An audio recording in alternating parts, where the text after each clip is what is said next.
The meeting of November 22nd, 2023. We will begin with the Pledge of Allegiance. I pledge allegiance to the flag of America and to the republic for which it stands, one nation, under God, indivisible, with liberty and justice for all. I am Mary Ann Burr, Commissioner for District 1. John Stanzik, District 2, present. Martin Vandepass, District 3. Now, looking at the agenda, are there any changes to the agenda? I have none. Thank you. Okay, we'll move on to public comment. This is the time for the public to address the commissioners on agenda items or other concerns. The board will consider all comments, but typically will not take immediate action. Please state your name, city of residence, and limit your comments to 5 minutes. Do we have any public comment? Hearing none, we will move on to number 6. Commissioner action, the approval of the vouchers. I move that we approve the vouchers dated 11/26/2024, number 24/11/27 through 24/11/32 for vendor payments and electronic vouchers EFT 1104 through EFT 1105 for a total of electronic vouchers of $16,960.73. And the total vouchers for vendors was $683,953.88. Second. There being a motion and a second, is there any discussion? So the big amount of that is the construction wood. So that the war envelope. Yes, according to the longer printout, I saw like $640,000 was paid. And so that's covered by a grant.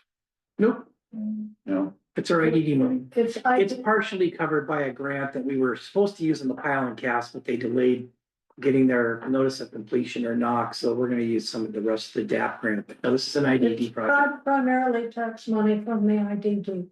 okay. Okay, just want to clarify that. Right.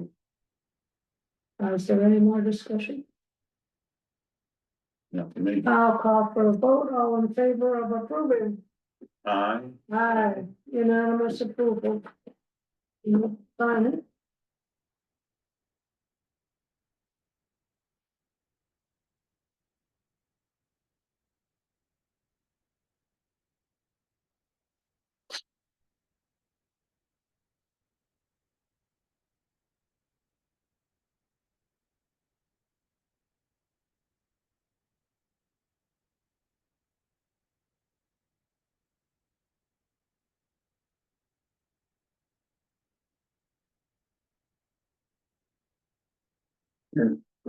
Thank you. Move on to number 7, and Dawn with the financial update. You're muted. There we go. Hello, everybody. We basically with this balance sheet, you will see that I moved $500,000 over to from the IDD general fund to the IDD investment fund, increasing the amount of funds earning interest for now. Although I just currently moved 200,000 of that back over so that we could pay this current voucher request, but there's still an increase compared to September. And Martin had mentioned that our recommended that we have a previous balance column showing on the balance sheet, helping to see the differences in the accounts when they increase and decrease. And so, and I told him that there was no problem with that, and I could, so next month you will see 2 columns showing you basically how the numbers have changed from one month to the other. You guys have to excuse me because my throat is a little dry. Yeah, That would- thanks. Did you guys catch that? I just wanted to go over that one more time, because earlier today, I just sent Dawn an email requesting this change. So on the balance sheet, it says how much we have in each of our accounts. But she can generate a report that has that, and then a second column that says how much there was last month. In each of the Oh. account, and then you can quickly see if there's a big change, like when she's moving money from savings to checking or whatever Yeah, you call it. You'll be able to just see like, oh, last month it was here, now it's there. Okay, good. But So it's easier to follow the money. yeah, follow the Yeah. cash flow. and I checked with her and she said it's not hard on her end, so. Oh, just that's another good. column. Okay, That's good. Yeah, so unfortunately, I was not able to reconcile with the county, so this is not reconciled. And the funds, you're not seeing some of the property tax and a little bit of the expenses, so there'll be some numbers changing that won't line up when you Could see you- that previous column next month. Could you It'll be- explain what that means, what reconciled with the county Yes. means? Thank you. Oh, okay, so one of the issues that I had, I had a question with the county, is that they give me a treasurer's report of activity that happens on their end for the port. And Expense. most of that activity is stuff that I give them to do. But there is also activity that they give, like property tax collection, the different leasehold taxes and the automatic deposit into the system for the solar panels, that kind of stuff from PSE. And there's also things like if there's an NSF check from one of our tenants or, farmers or, event people, they have to give us that information. Well, what I figured out finally, I stayed late last night to figure it out, is that they did give us the NSF check information that they had listed on the report, but they had transposed numbers, so it didn't match what they gave me. And then there was a couple other issues with the payroll account. They had not transferred funds that I had requested. And so that dollar amount was off as well. So there was just a few things that I was trying to get answers from, but they've had employees gone, so I wasn't getting it in a timely fashion. And so I kind of insisted that they help me yesterday. And they didn't actually get back to me. It was me continuing on with the audit that I figured out what was wrong. And so that's kind of the thing that I deal with when I get the county report. I have to make sure that everything matches to what I have completed all month long. Well, I have a question. It sounds to me from what you just said that some of the payments are made directly to the county instead of to the port. Is that correct? You made a comment about, The solar panel. yeah, so that doesn't go through you? No, PSE would not just write us a check. It was their requirement to automatically deposit the funds into the account. And Tony, Wait, the account at the county, not the Correct. account with the port. yeah, we don't have any accounts other than our one account that we established for direct payroll deposit. That's the only How- account that, How about the rentals? Do the tenants pay the county direct? No, they pay us. yeah, Okay, they the pay, tenants for the port. What besides the solar panels and PSE, what other vendors are required require the court to step out of the procedure and they deal directly with Iowa County. There Is there- actually isn't any that has to do with depositing income other than the county allocating our tax.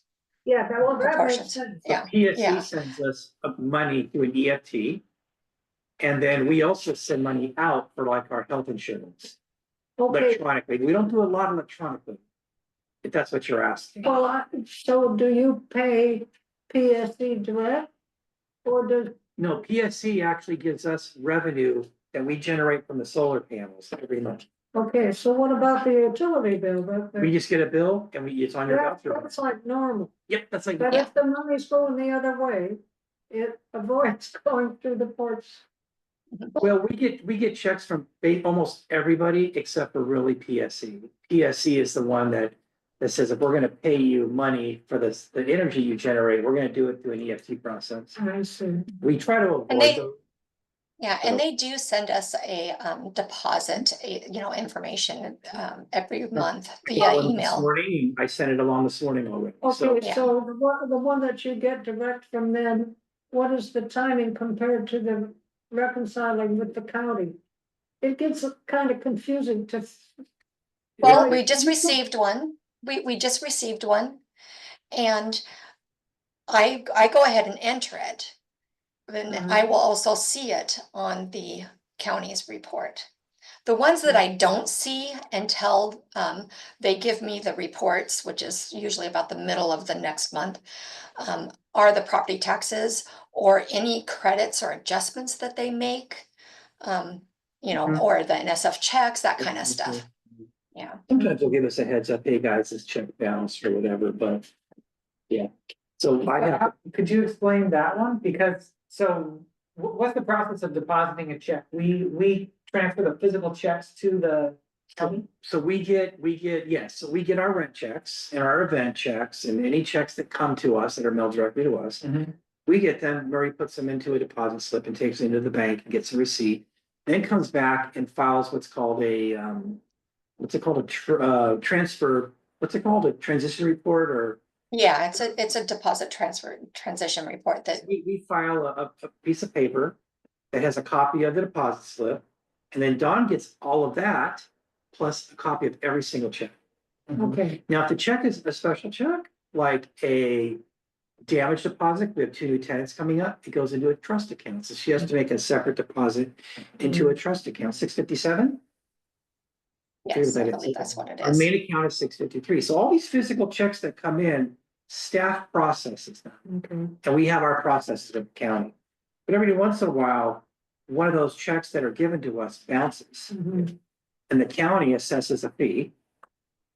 Puts it on there. Sometimes they tell us, and then we gotta go after that person and get the check reissued with that fee. So we don't pay it, we make them pay it. It's rare that it happens. Yeah, But and there's they nothing- usually are really good about telling us. It's just that the last year or two with all the employee changes, there has been a few, especially this year, that have been missed. And so we're like trying to pay cat and mouse back and forth, trying to get information from them. And I can't balance before I get the information. My only requirement from them is that these need to be fixed before the quarter ends, because I have to report Department of Revenue every quarter. And now, if it happened on a monthly basis, I'd be in trouble because I don't always balance. So I'm glad that I only have to report on a quarterly basis so that I can get some of these issues fixed. But And so just the last point here, so the bank that we bring our checks to is a bank. Which bank is that? Heritage, Heritage Bank. or would be on the bank. But the account that we're putting it in is actually owned by Island County. No, there are, well, yeah, in a sense, How are because, they involved? so, because they're the ones that, we don't have a check, like, that's our bank that we make the deposits through, right? The account or the, Yeah, all our deposits, all the revenues we receive physically, we Yeah. go to Heritage Bank, we deposit Yeah. them, right? But we don't have a checking account, so Dawn nor the port writes checks to pay bills. That has to be done through your Through these AP voucher vouchers. run, where the county is tagged into our accounts. and then writes those checks on our behalf once they're approved by you, the board. Yeah. A lot of And checks the- and and the- balances, which is good. And the wharf does the same thing. They use that, the county's bank deposit at Heritage to deposit their cash funds. Yeah, I didn't know that. Yeah, they're a separate entity, like I don't touch any of their stuff. If we get a check here every month seasonally from Rolling Hills Community, who stores their big giant floating dock at our dock. Right. And so I'll take that check and give it to Danielle and her team, and they will do their monthly deposits from mortgage fees and Oh, so water. I didn't. And they have their realize own accounting system, but it all goes into the county. So, okay, one more time, how does money get out of that account to the county? Out of what account? The The heritage, Heritage Bank. It's, and Don, if I'm wrong, please correct me. The count, we deposit, our bank is Heritage Bank, which has a connection with the county. So the county knows can go in and write checks on our behalf. so it's the one account. The county just also has access to the same account. No. Don't say No, that. go ahead, Don. No, it's more complicated than that. Their account at Heritage is an account that they can use for all manual deposits for any jurisdiction, which is why we have to fill out the transmittal form with each deposit so that they know that that deposit belongs to us. Does that make sense? And Don, didn't we, when they had a big changeover in personnel last year, we went crazy trying to figure out how we were being charged on our credit cards, these transactions that we never charged that. Yeah, And they were making mistakes. So it takes checks and Yeah. balances on both ends. yeah. Huh. They have many different jurisdictions, and each, like, let's say the merchant account. Each entity has their own merchant account, but it's referenced by a special number, and that's how they know it's ours. So when I try to match that to the merchant statements, I know when they have put something incorrectly on our county report. It's actually a very lengthy process for me to reconcile. Yeah, So the only way we're involved is the approval of that voucher document that we just did, Mhm. that we're thinking that some account sitting at the county, but county really has the account at Heritage. They actually have, they have it's two. several. It's, they have one at Key Bank too, which all the taxes come out of. So for every jurisdiction, not just ours. Yeah, if you look at the bottom of our PSE voucher that comes in, you'll see Key Bank at the moment. But that's just muddying the waters for you guys. Yeah, But, yeah. And this needs to be this way because of statute or because of Island County rules or. Nope, can that's we- the way it is. Every single, so that you can see the county as the main corporation for like 80 different businesses. So their financials has, well, like we have our classifications, they would have 80 of them. So we have our classifications and our P&Ls that we can break out by the port and by the farm and by the wharf. Well, their financials basically are broken out by each jurisdiction, whether it's the, South Woodby Port, Cemetery 1, Cemetery. Cemetery 2. I mean, just there's a lot of them. So, Yeah. and they're it's all something that I'm, required to do this. they're all This is required to do the same thing. by the state law that we operate under the counties. Yeah, Well, I don't know about state law because the Port of Seattle, they have their own accounting department, Right. their own CFOs, their own financial analysis, Right. they can write checks. Maybe because we're not large enough to have our own auditing team and stuff that we're required Yeah. to operate I under. don't know if the law kicks I in. think there is, that gives an amount, the size of the district whether they have the option of having their own account or not. And we well, have- it's the city of the port of the city of Seattle may have their own accounting department, but they still answer under the city of Seattle. Because the city of Seattle is collecting, King County, and they're collecting the taxes in order to distribute them. So it's relevant. They are still under But they can the write their own. municipal. Yeah. We don't have a checkbook. Right. And it was difficult for vendors who, when I came aboard, who came to work for us, said, okay, we just finished replacing the roof, pay me. I'm like, nope. You gotta finish your knock, you have to go through all the processes, and they would get really upset. I'm like, this is why you get paid $170 an hour instead of $70. Well, it's much easier now that we went to two different two different periods a month. Yeah, and some jurisdictions actually don't get them approved first. They, I'm sure there's some that, some expenses that go over a certain amount that they have to get approved first. But most jurisdictions can pay bills all month long and then just show the board what has been done and and they have to get approval for certain things, like, let's say, everything over $10,000, that kind of thing. So it just really depends on what structure each jurisdiction does for themselves. And Yeah. I mean, when I got here, we were once a month meetings and once a month AP. But we weren't spending a lot. Now we're writing checks for $670,000. Going to 2 meetings a month, therefore 2 AP sessions a month was vital. Because we were late all the time with certain vendors because their invoicing date didn't match up with our very non-consistent meeting dates. So this has been much smoother and more manageable. it's so much nicer for payroll, whether we did payroll, direct deposit, or manual.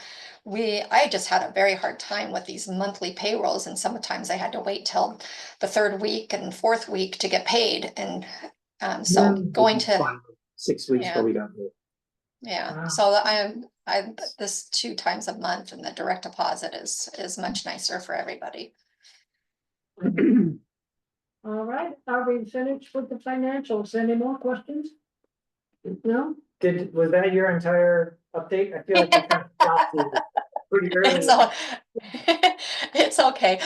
Because I wasn't able to balance with the county, next month you'll see the differences with your budget versus actuals, with what has come in as far as property taxes. I wasn't sure if I was able to get that in there. Let me look real quick for the income for the property. They haven't sent the email yet, Don, that I saw. But we can- Okay. Okay, property taxes, and, okay, so it did get in there, it looks like. They sent it to the Okay. account, just haven't emailed us. Yeah, all of you guys have gotten it. It's the budget versus actual, and we've collected so far a little over $420,000 out of the $455,000 that we had balanced. So about 92% has come in. So I made those journal entries so that you can see the numbers. I was like, I was getting so frustrated trying to get everything to balance that I was like, okay, what did I finish and what I didn't? But So then next month, are you gonna just quickly review October, then hit November? I think what Martin's asking is if you'll go through and say, hey, we're good in these categories and give an analysis. yeah, and you'll see it'll be a lot smaller in the bank account because I've already, I deposited $500,000 of this 1 million into that's in the IDD general fund, but I ended up having to take $200,000 out of it. So next month you're only going to see a $300,000 change. That type of thing. It's nothing specific that you think we should see. I'm comfortable waiting until next time. Oh, no. All the different things that I'm battling with a reconciliation are minuscule numbers. The biggest number that was found was a little bit over $15,000 transfer that they had forgot to do with the POC, with a payroll fund. So everything else is little, like $483 is one of the ones that I'm dealing with. So there's nothing that you'll probably even notice, to be honest with you, between October's reports and October's reconciled, if that makes any sense.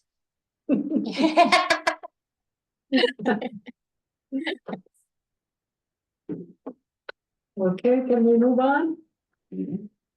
We have one item under old business, a discussion about resolution 315, which is the Port of Coupeville compensation program. Yeah, so this is kind of like the first draft I've heard back as of the start of the meeting. From all three of you, and obviously I think we know that we have some opportunities. The way that I to- shipped this to- particular package, there were two. Hey, Doc, can you mute? Boxes taped together. Oh, I'm sorry. Yes. That's- Thank you. What I really want to say about this was really, this resolution was meant to be a compensation wage range policy, not really a compensation and job description policy. Job descriptions get changed all the time. They should be getting changed all the time. We have not focused on the job descriptions in any type of great overarching detail in quite some time. When we get a new position, we create a job description, we look at it, we all agree to it, and then we move on. But I haven't been going back annually and updating the job description, so that's just on me. We've had some other things on our plate. So the first thing I'd like to say before you guys get into it is, number one, I love all the feedback that you guys have given me and you're about to give me. And John made a good point too, is I should probably update a new org chart, right? Get an org chart for you guys. But the job descriptions are really not what I want to have included in here. I'd rather just be the compensation program and wage ranges that you guys can review annually or when necessary, and then we could break out the job descriptions, get them all tied in, get them formatted the same, get them structured the same, take all your feedback. And then we can present them to you guys at a future meeting if you like. That's my input on resolution 315, is I don't think the job description should be included in the resolution because they change so much. Okay, so are you proposing that we remove those from the? resolution? I'm proposing, just because all of your feedback has been outstanding. Yeah. Is that this becomes how I have it saved in the network is the Port of Coupeville compensation and wage program. That's really what it should be. Mhm. And then, we have everything here on page 1 and page 2, and that's it. And then all these job descriptions, I'll take all of your feedback, because it was good feedback. I read yours, and Marianne has quite a bit, John has quite a bit. And we can talk about that here. I'm not saying we'll talk about it. Mm, And then we can update all these job descriptions and then present them to you. You don't need to approve job descriptions. That's kind of my job, but I'd love your guys' feedback. And because I haven't put a lot of energy into these over the last few years, they need to be updated. Yeah.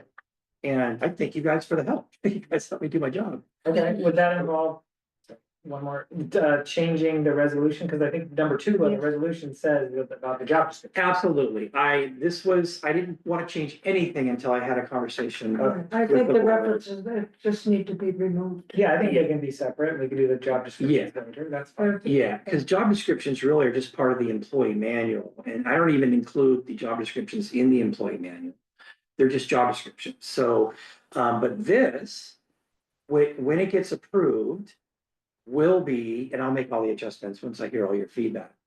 This will be approved, and then this will actually be included in the employee manual, which will create an updated resolution. So I created a numbering program with our employee manual. So we've updated already several times. So it's resolution 211-A1, now will be B4. And then this will be incorporated, and then all employees have to sign a sheet of paper that they have received the updated job. So what we are really discussing today is the chart of. And what we would be approving is You're not approving anything today. okay, well, It's just what we're discussion, but yeah. discussing, Okay, what so we're discussing today is the dollar amounts given in your minimum, mid-range, and maximum for each position. Am I right? Yeah, and the resolution itself. I mean, I see this as a great opportunity to really use our, perspective as a 30,000-foot level about what jobs should be existing at the Port of Coupeville. That's a big, big topic that goes beyond what we've got here. As part of that, if you're gonna approve what we that, got here. Yeah, yeah, I mean, if you're going to discuss this, I mean, it's like, well, that's part of the dollar amount, isn't it? what we expect someone to do and get paid for. Yeah. That seems logical Fair for a tactic, yeah. discussion, yeah. Yeah.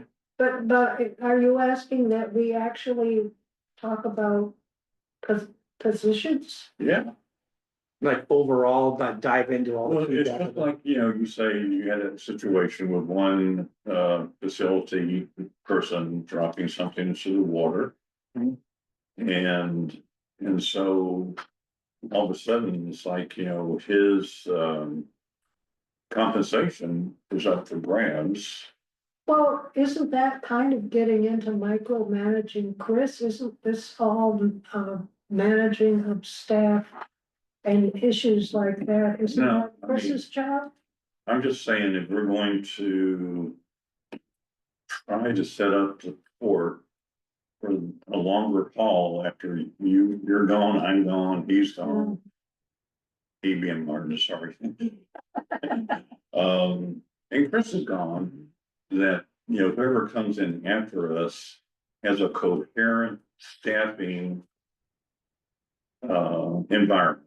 But isn't there a danger of becoming so detailed that as the future keeps hitting us every day, that what we said last week may not be appropriate anymore? And then it can get changed at that time. Yeah, like this might not be appropriate next year either, but. Right, this should be actually reviewed annually during our budgeting process. Right, but I'm Or not. I'm a little confused, John, because what you're describing sounds more detailed than what I would be comfortable getting involved in, because I'm not a manager. And I understand that when you have so many different jobs, this is a very disparate port, a lot of different places and a lot of different jobs. And trying to decide who does what on a particular day may not be as straightforward, even now, much less going into the future. Well, should we be deciding how much they make then? Well, If you're not comfortable deciding what they do?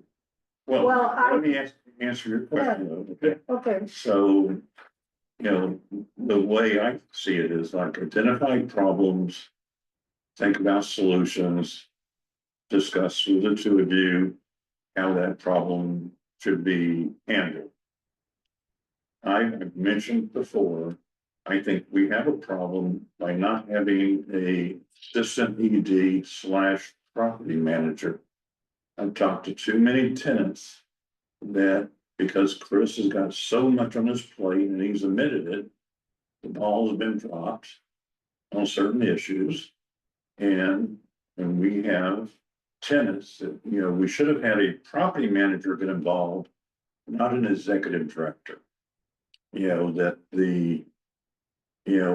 he shouldn't be picking, having to get on the phone and talk about a light bulb being replaced, here, there, or whatever. It needs to be, like a lower level position. But at the same time, the opportunity is there for that person to be in training to be the executive director at some point, because Chris is not going to live forever. Mhm. Right? And we might as well have an assistant ED / property manager get off of his plate, because things are sliding off that plate. oh, I think that's a very good plan. My concern is, how do you adjust the funds available for payroll to include a new position? How do you juggle the money we have? As part of this, The budget. part of that, right here. Okay, Okay, Okay. because this is impacting our budget, all these old dollar amounts. And so, and then, things saying full or part-time, full-time, things like that. You know, that also, impacts our budget. That we have X amount of dollars. And how much work there is to be done by each of these. hmm, Do we want to continue to have tenants go, damn it, yeah. your executive director got mad at me because, I wanted to put something serious to them less serious to Chris because he's, got these big, balls of saving the wharf, blah, blah, blah, these deals. I remember in the past, Chris, at some time you had hired someone who was a property manager, but that person wasn't here very long. Yeah, that was Kelly. She was actually retired and she retired, came out of retirement because she loved the farm. So that was Kelly, not Tormy, it was the second one. And that was her profession. She built like, 25,000 square foot buildings in Denver and managed them. And when she came here, I brought her on as a project manager, but we couldn't hire anybody for the admin role. She goes, I'll step in and do the admin role until we get someone hired. Finally found someone, this girl, Chris, and a day after she was going to start, she goes, I got to leave for 4 months Oh, because we couldn't get their permit across the street here to build. Anyway, short version is we did. We never landed. We waited 3.5 months for that girl to come back. She came back for 2 days and quit because the pace was too quick for her. Mm. So then we just kind of retooled and then came in and actually hired a project manager, hired Murray. If you take a look to John's point, because again, this was just to get us up really through 2025. You look at the 4th job description, community relations and event coordinator, and you look at the 5th bullet point down, it says property management and leases. So we're in this transition right now, and I'm still doing it. But we're in this transition now of getting Murray to be that property manager and to work more with the facilities maintenance team, because you're right, I'm having to micromanage them at times, especially when things don't go right. And so we've created the job description. We just haven't been able to more fully into these positions. Mary's been doing her things almost since day one. And that's on track. But the one where I get, Mary took a lot of responsibility off my shoulders by managing these projects. Murray is taking the rest of that, to keep me focused, but we're not there yet. She's still struggling with leases, understanding, So I guess kind of to both of your points and your point, like most of that happened, all of these hiring and people staying for a certain time and finding someone else and defining a need and finding someone to do that, writing a new job description. You did that without any board involvement, basically, right? Yeah, this really So it's kind of like, isn't a board thing, the job descriptions, right, but it could be. I mean, it's up to us No, to it really define shouldn't be. it. I mean, You should say- it's up to us to define how the executive director works and how much involvement we want to have in the hiring process and how much visibility we want to have. I'm not saying we should do it. I'm saying we could do it if we wanted to. yeah, technically the board has one employee, the executive director. Sure. But you guys can say, hey, look, Chris, this is your labor budget. And it's up to you to figure out what staff and Yeah. here's our opinions. I'd be like, heck yeah, bring it. That's why when you guys start sending me emails, I was like, oh, this is great. You're kind of doing my job. I should be doing that. And I've dropped the ball because I just haven't been focusing on this. But I love the feedback. I love it, but it's really not the board's responsibility to create job descriptions. It's really not. well, I think. Except for mine. I You think guys. what John and I've had, well, I shouldn't speak for you, what I found is just obvious inclusions in the job description that were nonsensical at this point in time. Yeah. And it wasn't anything about redirection, it was about direction of removing things that were no longer appropriate. Yeah, but I guess my question is like, why do we need a resolution? What's the purpose of the resolution? Oh, it's to create the wage ranges. When it comes to So is that wages. required? Wage ranges, or is that to help you have more clear direction from the board of what a wage range should be? Well, when you look at some of the medium-sized to larger ports, it's a great question. They all have wage policies. And then what they do is they create a wage range, and then the executive director determines where that person should be. Based on performance. and We've experience. never had a wage policy Right. anymore. It's like we never had an employee handbook. Right, right, So this is now that we have 5 full-time positions. When I got here, I was only 1. right. So now we have 5 full-time positions we got. benefits, we've got, this needs to be managed more closely because the financial impact, as you guys have seen, is huge, right? Over $500,000 in labor costs. So this needs to be managed with more policy. And a range should be put into place, because it sounds kind of crazy. We have 5 full-time employees, we have multiple part-time, to say, this is what the person gets paid. It doesn't work, right? You need a range. And I was always given full reign to say, this is what I want to bring someone on.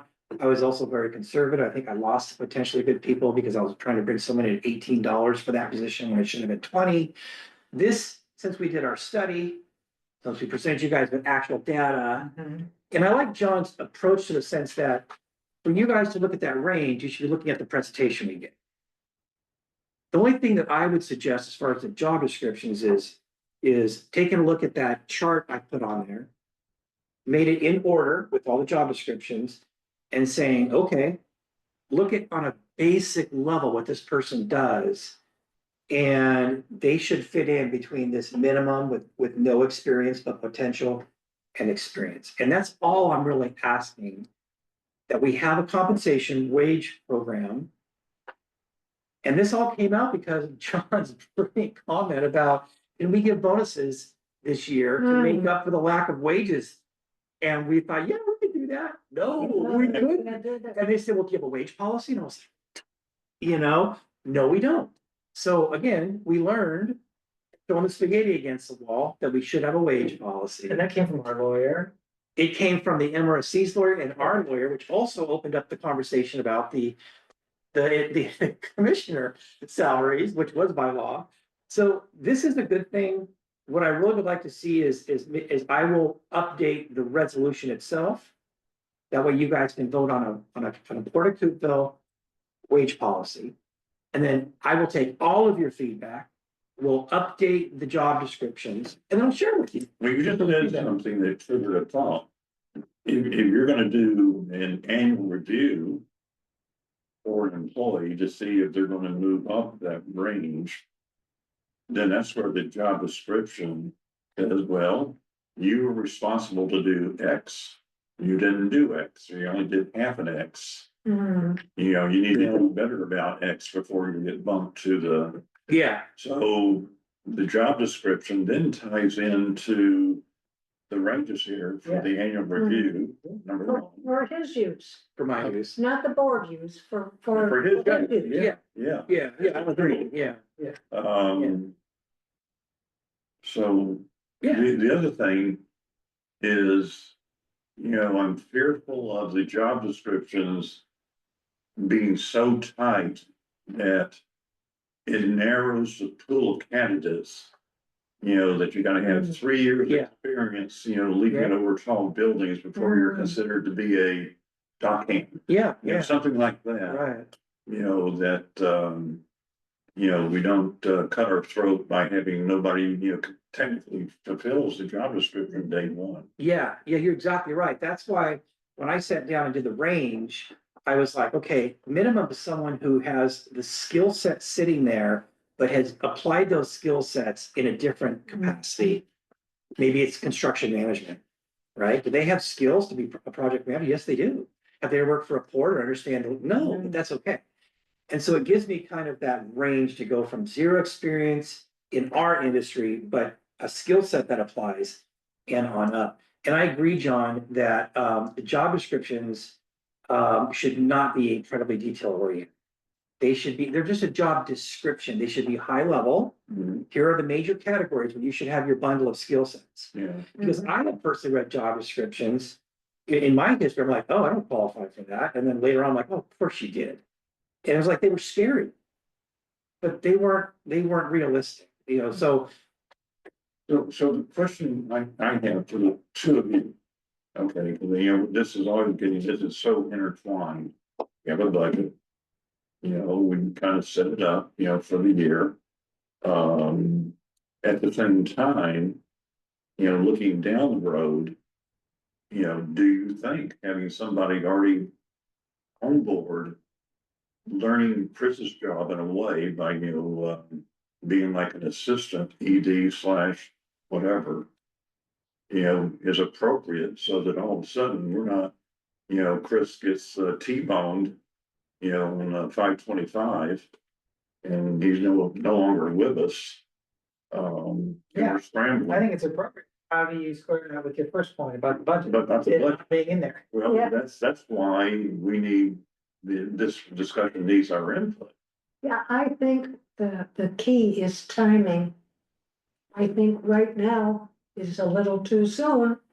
I think, I've been looking forward to 2025 as a very busy year, trying to figure out where we are going to go from this point financially. And as we move forward, trying to increase the financial support the port has from the people or from whatever we decide, Right. that would be the time to make it clear, one of the reasons we need more. So you just walked into the levy lift discussion. Well, that would be, Kind of yes, walk around it, Yeah, yeah. not into. I'm trying to walk around it, but that would be something that I've been researching. And, as one of the possible ways to make enough money available that we can move a little faster. From what Chris said about current employees learning more about property management and being able to step into that role at this time is a transitional thing. Because we're not ready to jump full bore because of the budget. so, so then, back to my question, Hmm. do you see a assistant ED as of value next year? I think it's a value, but not necessarily that soon. And I mean, it ties into all of this. It could take, obviously, people are doing that work now. So if we carve out, I mean, property managing and other tasks that you're thinking that an assistant ED might be doing. So like, if we bring in another person to do that, the other job description might need to be adjusted Yeah, to account for the fact But that that's- somebody's doing certain tasks and If- other people aren't gonna be doing those tasks. if you add that new employee at this point in time, the compensation has to come out of what we're looking at now. It isn't coming from the sky. Right, out of our approved budget. I mean, how we've approved the budget. Right, And so right now, I think thinking we can just automatically hire an assistant ED in 2025 here in November of 2024 is premature. That's my only point. I think that your idea is obvious to me, So that we need an assistant. here's a tough question. Who's the wharf manager?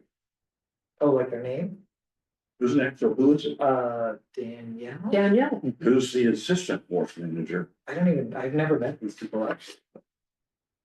There's no Who is reason- that? But there's no reason why you would need him, I know, unless you're. I don't know busy why with I'm work. confused on. I know, I mean, too. How about this? Can I throw something out? This is a great conversation. I'm just throwing it out. Next year's budgeting process should start a little earlier. This year, we got a kind of a late start, but Don was just on it and got us caught up. We should have workshops, maybe, and start discussing this literally in June about Staffing. exactly. And I want to go into detail because we had some conversations in our executive session, remember that I brought up? So we should have conversations in June about this and start planning what John is thinking. And I think we all agree, is that we need to start preparing for a change of command. And that gives me plenty of time because I'm retiring until 2026. When we start budgeting for it, but we start budgeting for it. Yeah. And we start looking at the corporate structure and how things are. Start looking at The org chart. the org chart, exactly, same thing, yeah. And we start looking at our current skill set base. Who's moving in what direction and what are they doing and how, and where their skill sets are. Because the one thing that I did in my career was I took a look at what are the true goals that my board or my CEO wants to accomplish in 3 years. And then I went back and said, do we have the skill sets available to get it done? And if not, how are we gonna get that? Or who are we gonna hire as a consultant to get that? That's what I did with the port. I took that model here. That's why we've changed our org chart about every 3 years to accomplish the goals that John's been on this board for longer than all of us and longer than I've been here. That's how we've been able to do this, is bringing on the right skill sets. Now we're starting to grow these skill sets internally. You know, some are more advanced than others. And we should start talking about this in June. Laying out a plan. That gives us a whole year to plan out a transition and a budget. And, Boy, June sounds late to me. you know, I think with all the resources we have these days, you know, this isn't, I'm gonna pay you 60,000, you have no benefits, no vacation, nothing that happened in May of 2017. This is a different port now. Yes, We have benefits, we have retirement, yeah. we have competitive salaries. You look at what you guys just approved, okay, those are competitive on the. Quick question, these dollar amounts do not include the benefits, do they? No, they do not. Those aren't loaded costs, but that's not what we see in all the other wage programs. We don't see that because those also include part-time that don't get benefits. They don't get paid holidays. Mhm. So you really have to kind of keep that separate. And they're a separate geocode and accounting as well. But we have to consider it. Yes. And we start having that conversation, just like I ran a spreadsheet that had everyone's current salary, what I thought the proposed salary should be, and then I put a column for the loading costs for dental and medical. And then the loaded costs for those who are taking advantage of our deferred compensation program. So Don and I knew going into the budgeting process what we were going to be spending on labor costs, loaded labor costs. What? But this isn't hard. And you know, we got a whole nother year. We don't know where our skill set buckets are going to be then. I mean, Mary's had to climb the curve very quickly because of all these projects coming. So, But anyways. can't we kind of look a little bit down the road? And the envelope, the project will be finished. Mhm. You know, the piling project got finished. Yeah, At some point, the mooring dock will be started and finished. You know, Yeah. Things like that. yeah. You know, some of these things will be finished and Mhm. dropping off. At some point. But what about all the projects here at the farm that haven't been started yet? Yeah, well, our number one goal, right, as a board, since I've been here, has been the work, right? I mean, we've all said that. I haven't said that. I haven't said. Really? I thought we agreed that. I would think he definitely has the best. interest. Yeah, I'm not gonna speak for Lauren. Yeah, The previous. Well, that's been my walking orders, and no one has changed it. Let me say that. It's been my walking orders, it's been my orders, and no one has said, no, your work isn't the number one priority. So that's what I should have said. I've never heard the concept that there was, Yeah. that there Oh, was a telling you primary. right now, I don't think you should prioritize I don't- the project. I never have one for priorities. We went through this with Commissioner Callahan, trying to, have all these priorities. It was David Day, Some, I know David Davis. I know that's his. but I was told in the meeting, and this goes back years, guys, that the wharf is my number one priority, because when you had the broadband discussion, remember, this is when it really surfaced. And it was even Bell that said, well, as long as the wharf stays the number one priority. So all I'm saying is that the wharf will be completely rehabilitated probably by February of Okay. 25. It'll probably be done by the end of the year. The dock will be done next year. And you know what? Besides the boxes and some maintenance, you're right. That asset is done here. And lifting it. We gotta, and well, yeah, right, but that's beyond it. Right. Here, we have a lot to do, but it's manageable. Yeah. We're right here. I mean, it's manageable. So I think getting an assistant executive ED at some point, even if it's late in the year in 25, could be doable. When the wharf is taken care of and the projects here are taken care of, will that affect the need for some of these positions? Right, that's what I'm saying, is that we need to have a discussion in June. Okay, because we'll know more in June about where we are. with We will the have it. IDD. Excellent, sit rep, let me use a military term. because we seem like we're war heavy on staffing. Right, so I do that because that's, Top ends, you know, well, two different kind of. Depends on the hours, we should do it in terms of actual, we should look at it in terms of actual budget or. Yeah. Because a lot of these are part-time, you don't know if there's Yeah. one or two or three of them. Right, and How many hours. the they- dock hands represent three, And, you know. should it be more specific, or could you be a property manager, whether it's a building here or a building at the wharf? I mean, that kind Yeah, of. a lot of things are unknown at this time, and Yeah, so, as the IDD Yeah. money gets spent on what it was meant to be spent on, which has always been the big problem for the poor. But the person managing that, you know, should it be, infrastructure specific? Or should they be an assistant ED that can be here or there? no, they have to be homogeneous across the board. Because I don't just touch one thing. I know what's going on here at the farm, except for events, Murray Ridge, but as far as all the projects are concerned with Mary. No, it has to be across the board. As an ED, you have to know every square inch of your property and what your assets, and right, you know that, managing business and all of you. So I think an assistant ED or someone that we believe is gonna step in this role, we should be discussing this next year. And if you think June's too late, that's fine. I think June's good because we'll start the budgeting process. I'm wondering how Chris's workload will become more manageable once the IDD projects are complete. Oh, yeah. As well as Mary's. I mean, Right? Mary's shouldering a So lot when of. as time moves on, would the need for a second assistant other than a ED and training position? That's what it is. That's what it would have. Yeah, to that's be. what I'm saying, wait till June, right? Because we will be, the wharf, including the dock, it's our goal, should be done. Then you have things like Martin said, raising the wharf, but even before that Mm. is dredging. We won't have boats visiting the dock if we don't dredge. But those are things that are gonna be long, drawn out projects that anybody coming into the fold, I can get them up to speed. Mm. And Mary will be involved in those as well. So you're right, that's why I'm thinking June as well. By June of next year, I think we'll have a very good, solid picture of Mm. what's to come, IDD capital projects. And where we need to go for the next 3 years, right? 'Cause Yeah. like I said, we need to kind of start looking at the next 3 years. I think we should shelve this conversation of whether we wanna add positions for till June. Or rearrange them. Or rearrange, just shift responsibilities. I don't think like today is a Right. good venue for that That's conversation. why I wasn't sure how I would vote on approving this resolution, Okay, since it was attached to, I've got so many question marks and like, Right. I call that person a janitor.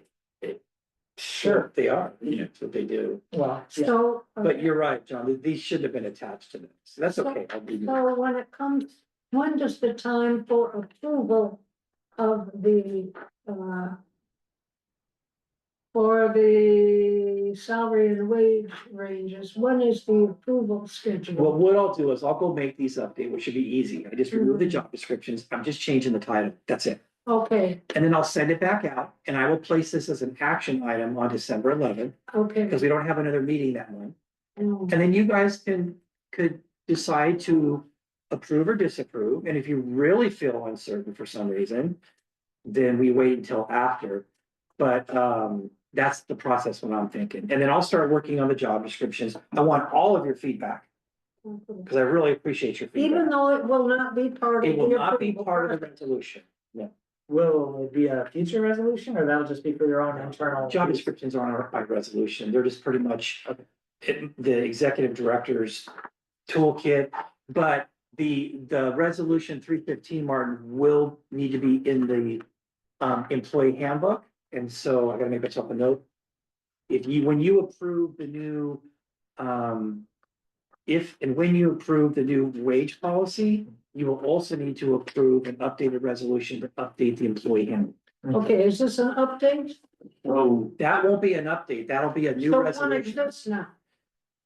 That is the proposed resolution 315. It's a brand new resolution Yes, that we're looking to approve on December 11th. I will also bring an updated to a current updated resolution for the employee handbook. Okay. So there'll be two resolutions. So when we call it, so that where the place where something exists is in the handbook, not in the resolution book. Well, Except as approved, all resolutions are included in our resolution book, right, physically and electronically. okay, but this one right here. Does it mention the handbook? No, No, so it's that's, just a wage policy. okay, and you're calling it updated, all I'm asking No, is no, if there one now that like this from a previous year, that's all I'm I'm asking. not calling this updated. This is a Okay. brand new resolution, Okay. resolution 315. The last resolution you approved was last month for the budget. Got it, got it. The employee handbook Mhm. was created in 2017 and passed for the first time. And because we've grown, we've added benefits and Mhm. we've had, every time we do that, we have to update the handbook. In order to update the handbook, you have to provide an updated resolution. Right. So it'll make sense once I send it This to is you. brand new, Brand new. got it. Yep. We don't have one that would be changed by the, One other thing that I noticed wasn't really in any of these documents was like a hiring policy. Like the process, are we required to post our jobs public, or I guess is the board setting a policy that directs Chris to post jobs always open to the public for a certain amount of time? If Chris, for example, had a friend that was interested, could he just hire his friend? Or does he have to do an interview? good point. This has come up in other organizations that I've been a part of, and I'm just like, do we need some sort of a policies around hiring and employment? Is Chris allowed to just fire someone on the spot, or does the board need to approve that? Or, Yeah, I you know, am. those kinds of things. Yeah, I am. And boards typically do not have those types of policies. Where the policies kick in, to your point, is board members. There's advertisements that need to be placed, there's postings that need to be placed, and things like that. Board members? Yeah. Yeah, for you guys. Oh, if there's a vacancy in the If there's a board vacancy, position. yes, there are rules for Oh, that, right. but not for me, because the board only has one employee, the executive director. So when I go to do a job posting, number one, I would never just hire a friend. But I see what you're saying. It gets put out in Indeed.com, and it gets put out to the general public. It gets posted in I all our wasn't social trying to media. criticize how Yeah. you do it, I'm just saying, does that need to be formalized in No. a resolution? Then why do we need to formalize this part? Because it's money. Okay. You're approving monies that are put into a budget that you guys approve. And what about the employee manual? There's no money involved in having an employee manual. But are we gonna pass a resolution to update the employee manual? Only because when an employee comes in, I want them to have this information available to them. I think we're getting confused. There's procedures on how you run a business, right? Uh-huh. When someone interviews and comes in and they go through the interview process, which is typically 2 to 3 interviews. And they go through a screening process that's done through a professional vendor, whatever. And we go to hire them, the port should provide them with an employee handbook that shows the port's basic rules and procedures of operation, Mhm. as well as their anticipated benefits and benefit ranges and whether or not they're available for benefits and so forth. We're not required by law to have an employee handbook. That's just good business. That's just good business. Yeah. Yeah, Yeah, all the things you described are just good business. yeah. You're But we're saying not that required by law. some of them are just things that you do, like do a background check employee. That the board doesn't have any resolution that says you need to do a background check. Right, right, But right. you're saying the board does have a resolution of the approving the employee handbook. Yes, because I chose that. Yeah, I chose that. Well, the board chose it. If the board signed a resolution. No, I created the resolution, the board approved it because they liked the handbook and signed it. Right. I just think You- that certain you things should be. proposed it to the You want board, the and the board support. signed it. Well, I want 2 things. That's a great question. I want 2 things, Martin. Yeah. I want the board support on important matters, especially when I came in, I went zip, boom, and rebuilt everything, right? I want the board support. I was new. Yeah. Number 2, resolutions are what? They're rules that the board puts in place. They're enforceable rules, right? Maybe not by law, but they're enforceable rules. And as we learned throughout the years dealing with the MRSC, well, do you have this policy? Even though it's not required by RCW. No. You have a wage policy? No. Well, you can't give bonuses? So I wanted an employee manual that had basic rules in place that protected us with non-discrimination policies and rules.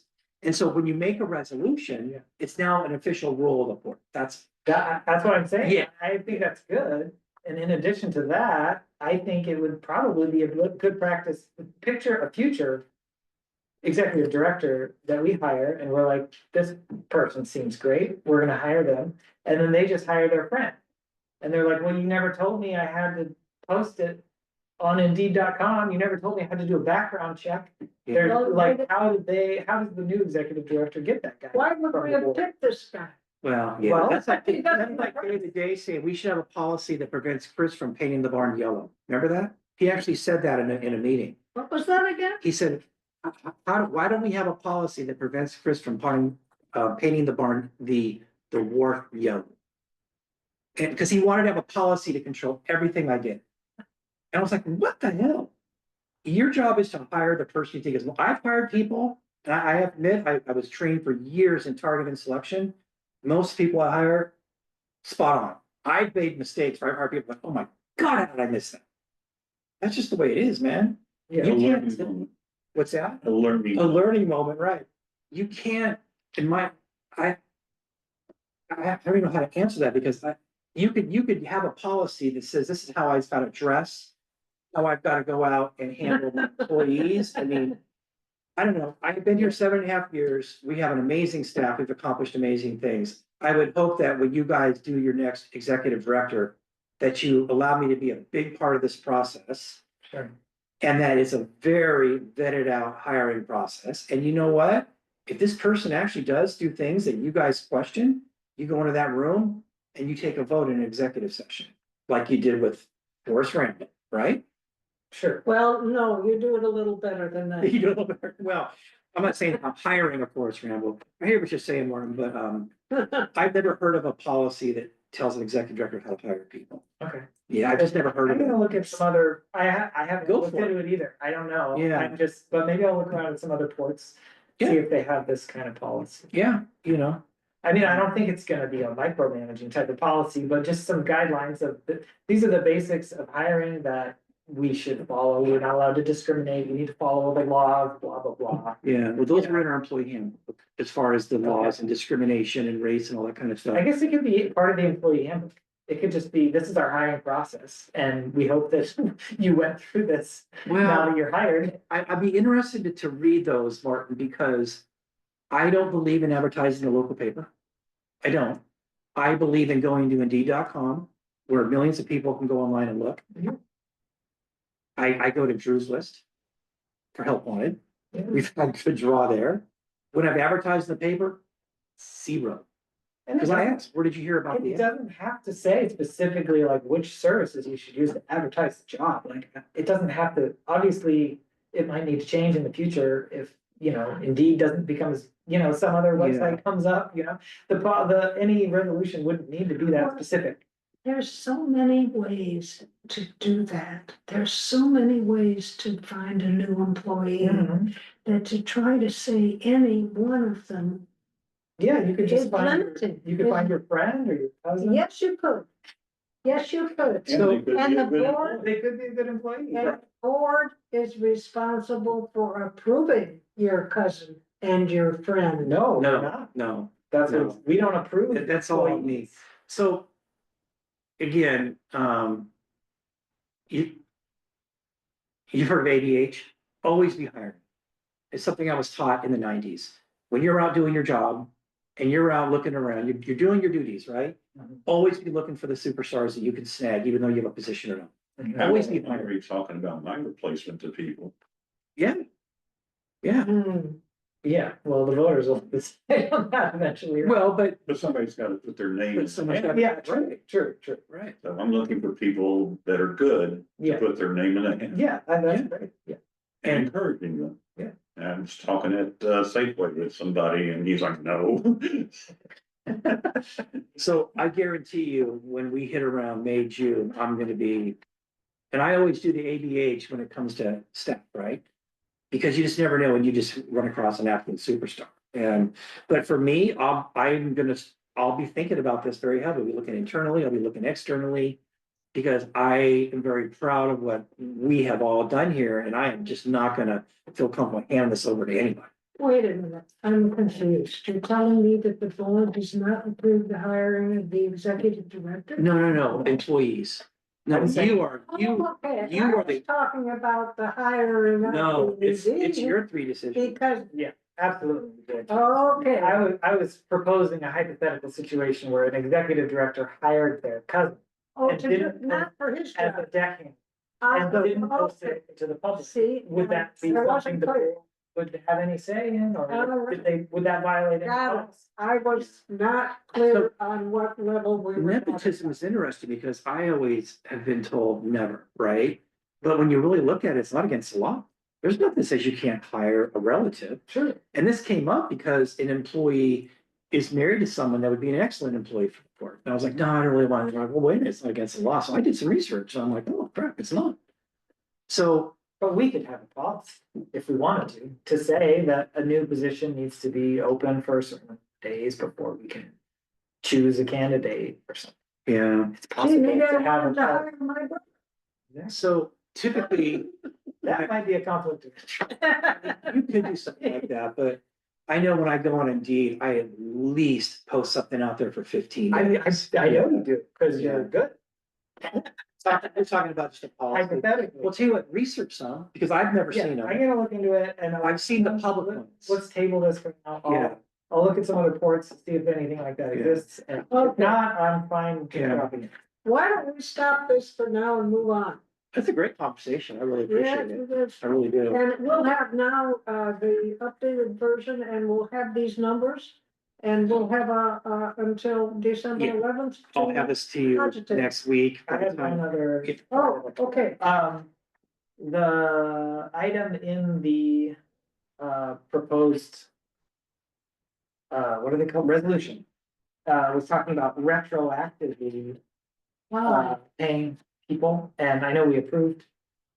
Paying people these new rates, but my concern was maybe that we should check with the lawyer about approving something.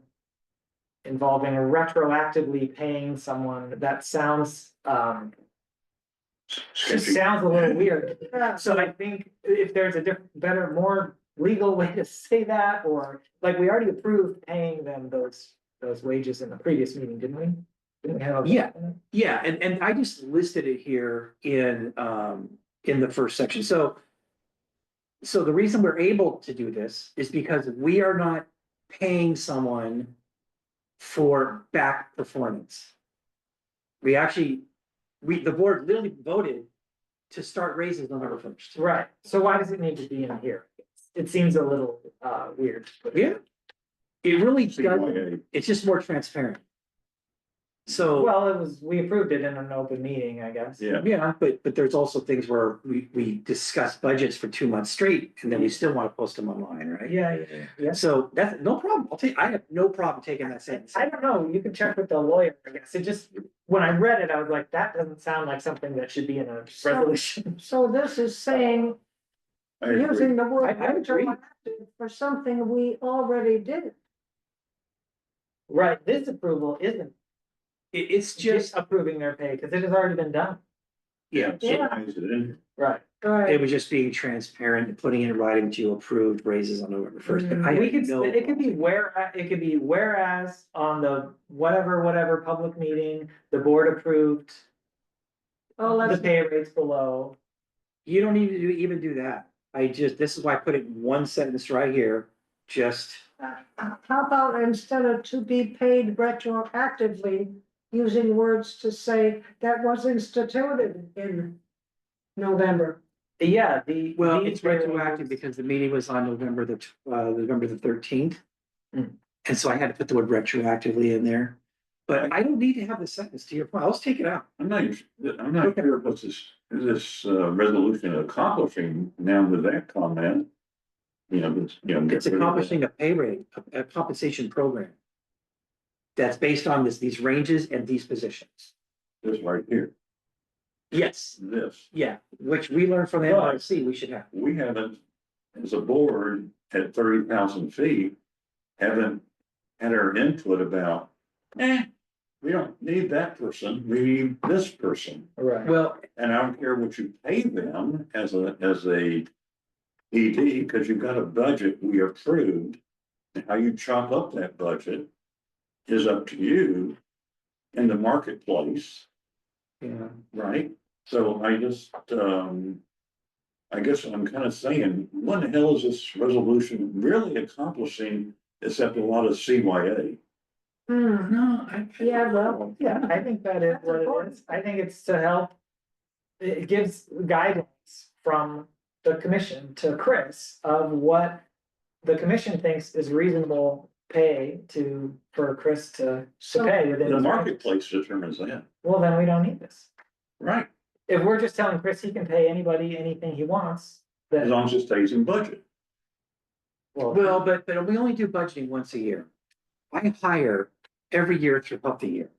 So for me, when you guys set a budget, that's why we went for the wages.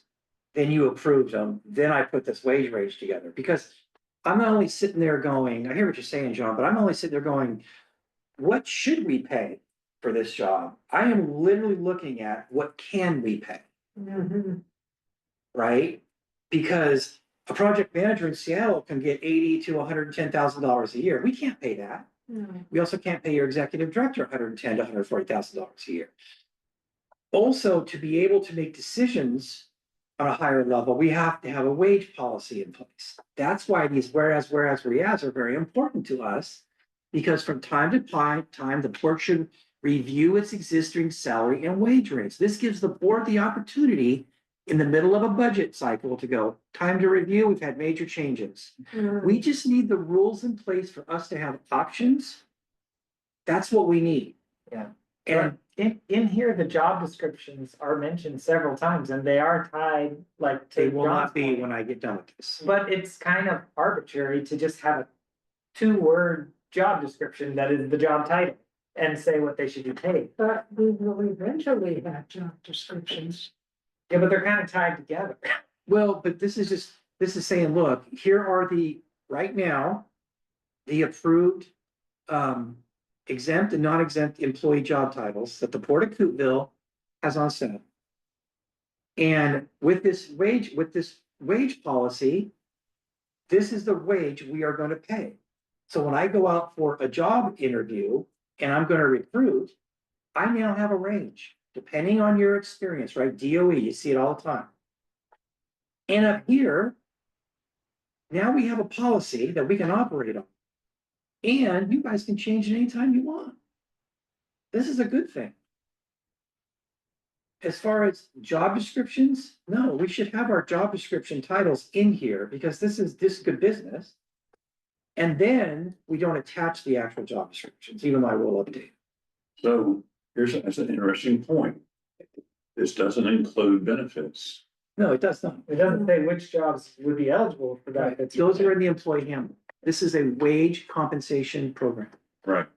It's nothing else, not a benefit it's just wage compensation. But what's happening, and I'm burying Chris with all these emails about All the medical, healthcare yeah, are just eating corporations alive. yeah, they are. They can no longer pay these wages because it's always going to a health plan that's just skyrocketing over the years. Some entities offer you, like Libby Health, for example, will offer 2 different hourly rates. If you Yeah. want health insurance, you get paid less. Yeah. If you don't need the health insurance because you're on a spouse's plan or something, you get $3-4 more an hour.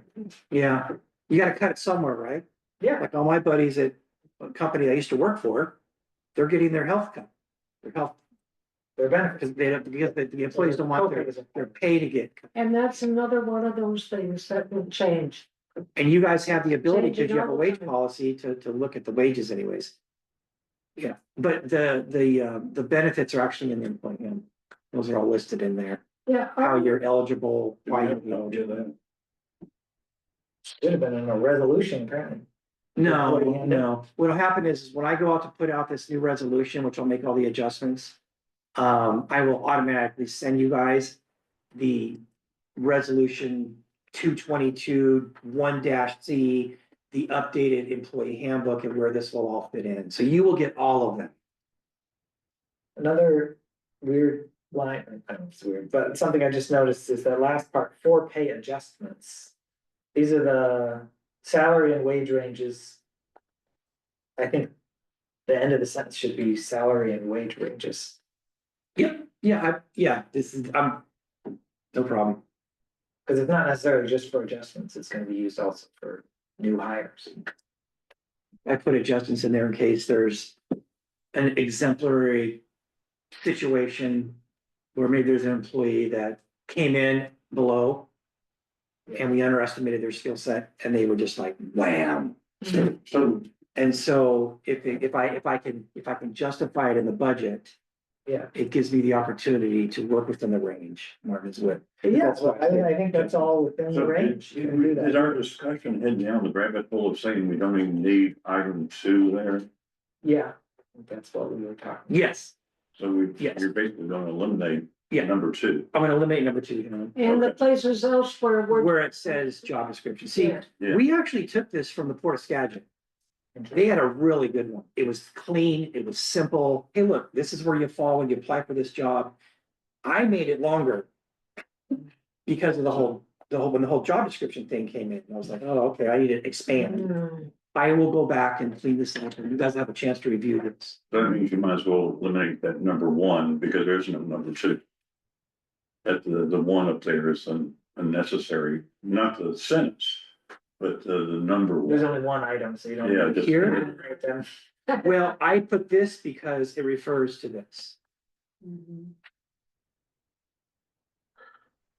Wait, okay. And that's what they did as well. So I like in the resolutions to be very clear and have. The people think, okay, they're talking about a wage range. What is that? Number 1, listed below, it's right. So. So, Isn't it true that no matter how much money you have, this discussion is complex? Yeah, it's Look, it's more complex. than Hiring we and- have. figuring out how much to pay people is important, very important and sometimes, yeah, difficult. and what your expectations of them is important, Yeah, Mhm, you know? mhm. Mhm. And that's my job, right? That's a big Yeah, job. yeah, it hurts sometimes, but it just needs to be done. and I guess This this is big, is the right? last thing on the, cause we were kind of debating the utility of this. You kind of said that MRSC and the lawyers were kind of like, do you guys have this policy or whatever? They said, do you have a wage A policy? wage policy. We're like, no, we don't. They're like, we need a wage policy. Could you? Yeah, I guess I'd like to see a few other wage policies of the Skagit one, not necessarily for the numbers, but just like what's included in it, and how's it worded? So why did they ask me that question? What difference did Yeah. it make? Why do we need this? We've been operating Because- without, what benefit does it? This, what I've learned in this job is that the port should have policies on a lot of things. Okay, for example, when I was talking to Tim Schurmetzler about redfish, bluefish and that whole debacle, he goes, well, what's your lease policy?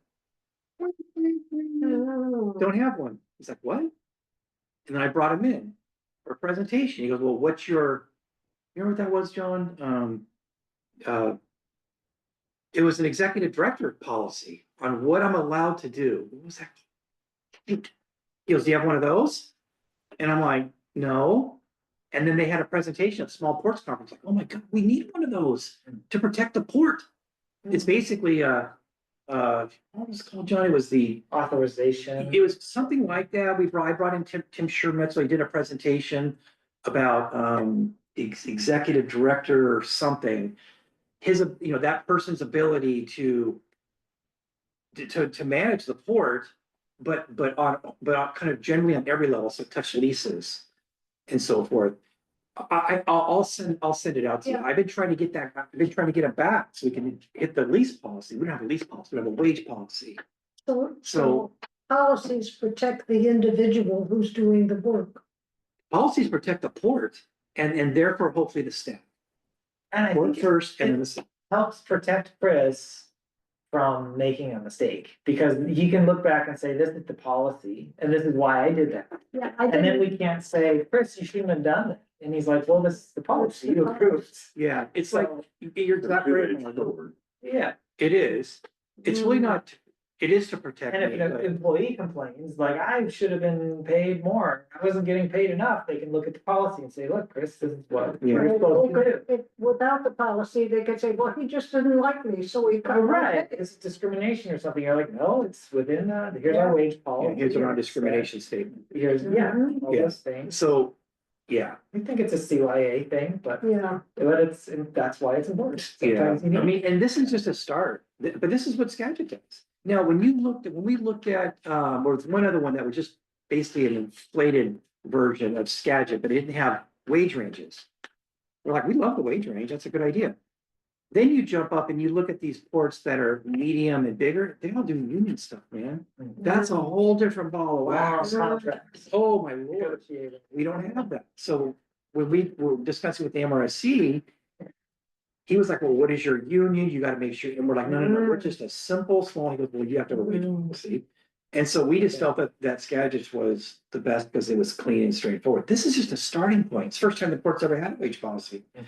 If we adopt this and we learn something going forward, that's why it's up here. Whereas time to time, the port, we can update it and expand. Okay. right, Yeah. well, John, you talked about the market determining.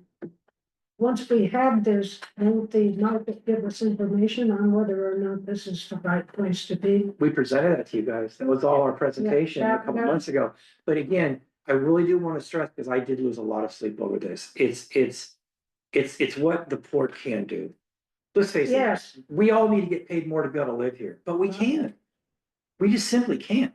Mhm. So when I did this, I sat down, I was crunching these numbers for weeks. Mm. And I was like, oh, man, Yeah, what we these are- want to do, we can't do, are two different things. to hire the top people, these are very low rates for some of the jobs. Yeah, But some people move here realizing Yes, that they're not gonna make what they made in Chicago. right, and Yeah. that's what we hope for. You know, when they come here, it's like they're for the environment as much as they are for the paycheck. Yes, it's crazy how expensive it is to be here, and they don't pay wages. there's compensation other than money. Living here. Well, it's just expensive to live here, right? It'd be different if there was a huge rental market, where Mm. people can afford rent. But I don't think any of us rent, we all pay mortgages. Because there's no places to rent. Mm.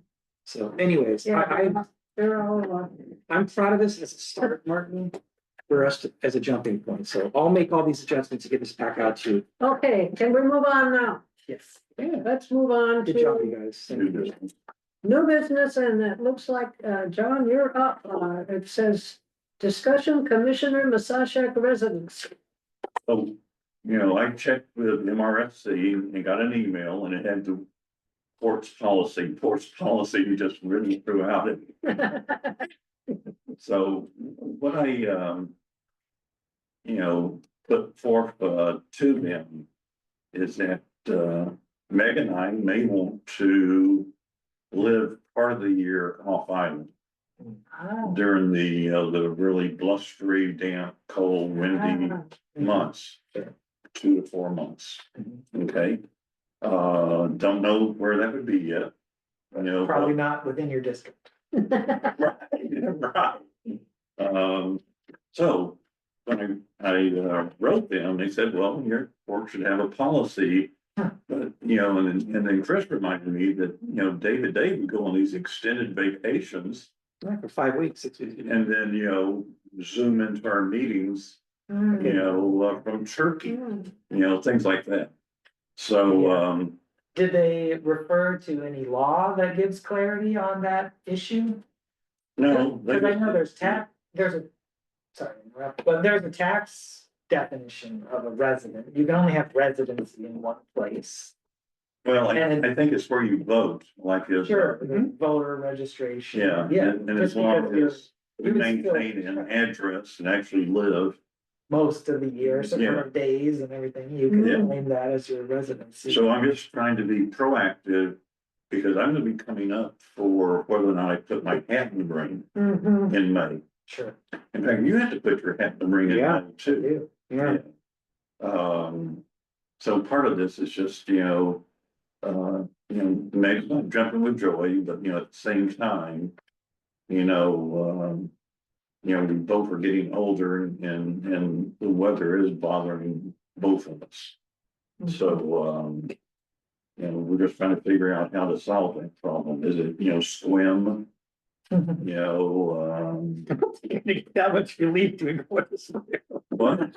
When you said swim to me, I was like, how about you say Florida or Arizona or something? Wind. I'm like, 5 degrees warmer. 5 degrees warmer and 2 inches less rain. You're still gonna have rain. I know. But it's just, we're trying to figure that out, is it Sure. gonna be in Mexico or, where, there's not too many crazies. So, anyway, that's what brought this What up. did the MRSC advise? What could you summarize that? Well, there's RCWs too. It's where he bases, he had it marked, where he bases primary residence. So it sounds like it's not gonna be an issue. It's not gonna be an issue at all. He could be gone for 4 months out of the year, 5 months out of the year, 5.5 months out of the year. If his primary residency is where he is now, then he has no problem. Yeah, it says your question about remote attendance at meetings will be entirely driven by the board's local policy. Okay, which we Okay, don't. third example, policy. Yeah. What But is your policy on I attendance? remember when this commission first Right, formed, and then- you wanted to make a policy about no remote meetings and I opposed it. Yes, And I don't think we ever enacted that. Nope, kind of yeah, he policy. never did a policy. no, we never did. And I'm not excited about remote attendance. Cause I think, we have seen how chaotic it can get. We got people remotely attending and yammering away. Yeah. And the three of us can't even have, our thoughts get coherent. Mm. And we're like, shut it down, people. We need to be able to make a decision, discuss it. And I've kind of barked at people for just, Yeah.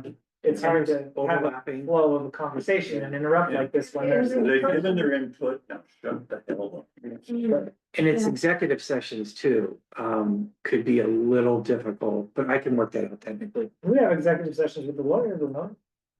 Yeah, it's, So anyway, I'm just trying to be a jump ahead Mhm. of deciding, if I do throw my hat in the ring and I do get reelected. If I have some workaround to be nice to my body, Mm. so. that's- Why? It sounds like, since we don't currently have any policy that would limit you from attending meetings remotely. As long as we don't create one, that shouldn't be an issue. should be the issue though. No, and don't forget, next year is an election year, It's true. and it may be something that would affect your position as being elected, I know. because an opponent might point that out, that you wouldn't even be here. I'm just, throwing Yeah. things out. Yeah. Because you've never had one, I know. and you've never had to do all that.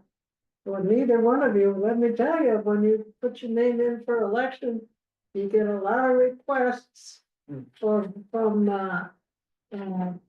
publications. And a lot of opportunities to present your position to the public. I must have had like 6 or 7 different places who wanted my stance on things, That's good. Yeah. because I had an opponent. Right. But I'm thinking that if I was doing a really, really crappy job, somebody would come out of the woodwork, Maybe. No, you're. Oh, but somebody might move here like you do and want to become involved. Haven't so far. So Weird anyway, position there. am I hearing that we don't need a policy? Dude, you're fine, John. If you wanna propose a policy to codify that, remote attendance is okay, then I don't think, but why have it if we don't? I need it? don't see it. And I would have thought you guys would have put that in the bylaws or the rules of procedures, excuse me. Yeah. Right, that was where we were gonna put it. It was a discussion about. the Yes, and it procedure. didn't get put We in? didn't put it in, No, or we we took it didn't. out or something, so, yeah. Yeah. If we allow the public to attend remotely, we should be allowing commissioners to attend Yeah, remotely. I think so. Mm. Yeah. And sometimes there's medical issues and Mhm. sometimes it's necessary. And David did Zoom in from Italy and Turkey on one or two of those meetings. And he participated in the meeting and did his job. We have a precedent already set. Everything's fine. Okay, so that's what it was about. It's like, you know, I'm still at this time thinking I'll throw my hat in the ring. So, Good, Right on. good. so commissioner discussion. Yes, we're ready for further discussion about anything else. We Well, discussed a lot today. yeah, I'd like to discuss something that happened to Meg and I last night. Oh, my. So we went to the wharf. And there was a presentation by the retired executive director of the museum. And one of our tenants, Michelle, who's actually an adopted Indian tribe member. And it was a marvelous 2 hours that they played these videos that are from the museum that blew my mind about. We get all woo, woo, woo, wharf, woo, woo, woo, historic farm, woo, woo. Man, we are hikers compared to what the indigenous population was here. There were long houses all around the island. They used technology for fishing like you would not believe. Technically, canoe culture they had. You know, water was their highways. Fascinating. If you have a chance, go to the museum and watch those 3 videos about the canoe culture. You know, how the Indians that lived here ate well. I mean, they had a very, very good diet. So encourage you to learn more because we're actually standing on their culture, their land.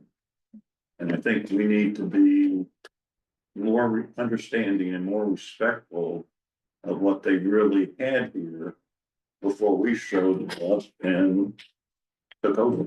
Yeah, I think that museum is fabulous. Yeah, I would like to see some kind of better joining between our historic facilities and the museum. I don't know how that would work out. But we're doing it right now.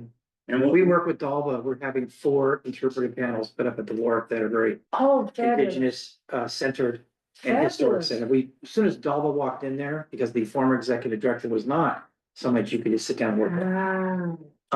Dalva has been amazing. And we Great. have gone to the work. We're even looking at her to do Oh, the great. ribbon cutting and yeah.